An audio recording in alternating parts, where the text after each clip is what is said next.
লড়াই সংগ্রামের মধ্যে গিয়েছি, হয়তো নেতাকর্মীদের মধ্যে অনেকের মধ্যে স্পিরিট থাকলেও হয়তো থেকেছে যে একটু মিছিল করার বিষয়, কিন্তু দলের পক্ষ থেকে গতকাল রাতে এই বিষয়ে একদম নির্দেশনা দেওয়া হয়েছে। এখন আমাদের সাবেক সফল প্রধানমন্ত্রী দেশনেত্রী বেগম খালেদা জিয়ার বিদায়, আত্মার মাগফিরাত এবং গণ অভ্যুত্থানের শহীদ, তারপরে ফ্যাসিবাদ বিরোধী আন্দোলনে যারা শহীদ হয়েছে তাদের জন্য আমরা এখানে মিলাদ করেছি। সারা দেশে বিএনপিও এই কার্যক্রম করছে। এটি একটি ভিন্ন আবহে এবং নতুন যে রাজনৈতিক ধারা তৈরি হয়েছে সেটি আমি মনে করি এই আজকের এই প্রোগ্রামটি অনেক বেশি একদম রিলিভেন্ট বলে আমরা মনে করি।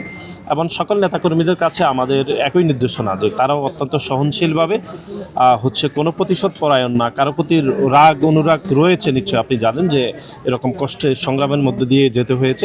তারপরে আমরা বলেছি সকল কিছু ভুলে নতুন বাংলাদেশ গড়তে হবে, যেটি আমাদের চেয়ারম্যান বারবার ওনার বক্তব্যে বলেছেন যে প্রতিশোধ কোনোভাবে নতুন বাংলাদেশ প্রতিশোধ নিয়ে কোনোভাবে নতুন বাংলাদেশ বিনির্মাণ করা আদৌ যাবে না।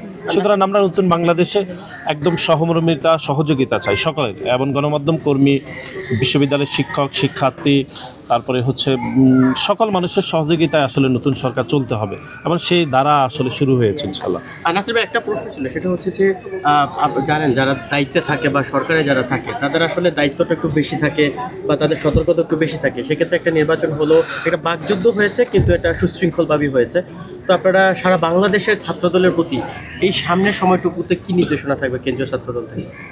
একদমই নির্বাচন আমি যতগুলো নির্বাচন দেখেছি, এমনকি আপনারাও দেখেছেন, একদম ক্রিস্টাল ক্লিয়ার আসলে নির্বাচন। এর থেকে আর সুস্থ নির্বাচন কোনোভাবে সম্ভবই না বোধহয়। একদম কোনো ধরনের কোনো সমস্যাই তৈরি হয়নি সারা দেশে। দুই একটি বিচ্ছিন্ন ঘটনা খুবই হয়েছে, তাও কিন্তু সেটি ভোটের উপর কোনো প্রভাব পড়ে না। অর্থাৎ ভোট কেন্দ্রের বাহিরে হয়েছে, এমন না যে ভোটে সেটি প্রভাব পড়েছে। এরকম নির্বাচন আমরা মনে করি যে খুব গুরুত্বপূর্ণ বাংলাদেশের ইতিহাসের জন্য, এবং আগামীতেও যতগুলো নির্বাচন হবে নিশ্চয়ই এটাকে মার্জিন করে ধরা হবে।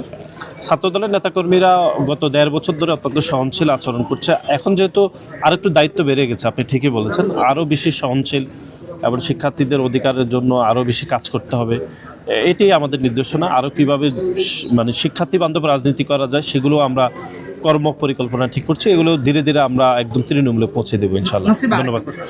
সেটা হচ্ছে গতকালকে ঢাকা 8 আসনে ফলাফলগুলো নিয়ে একটা মোটামুটি আলোচনা ছিল, তো এটা নিয়ে কোনো কিছু বলতে চান না? শেষ পর্যন্ত তো ফলাফল হয়েছে, এবং ফলাফলের উপরে কোনো ধরনের প্রভাব কিন্তু হয়নি, এবং আমাদের অনেক ভালো ভালো প্রার্থীরাও কিন্তু সেই ফলাফলে হেরে গিয়েছেন। আপনি তো একটু আমাদের ফুটবলার আমিনুল ইসলাম, উনি খুবই ভালো প্রার্থী ছিলেন, উনি হেরেছেন। এর বাইরেও অনেকে কিন্তু গুরুত্বপূর্ণ যারা অনেকে হেরেছেন। এখানেও প্রতিদ্বন্দ্বিতা করে আমি মনে করি এখানে ঢাকা 8 আসনে আসলে অনেক বেশি অপরাজনীতি হয়েছে, কিন্তু শেষ পর্যন্ত তো ফলাফল হয়েছে। আমরা সেই ফলাফলটি সঠিক বলে আমরা মনে করি। থ্যাংক ইউ, ধন্যবাদ।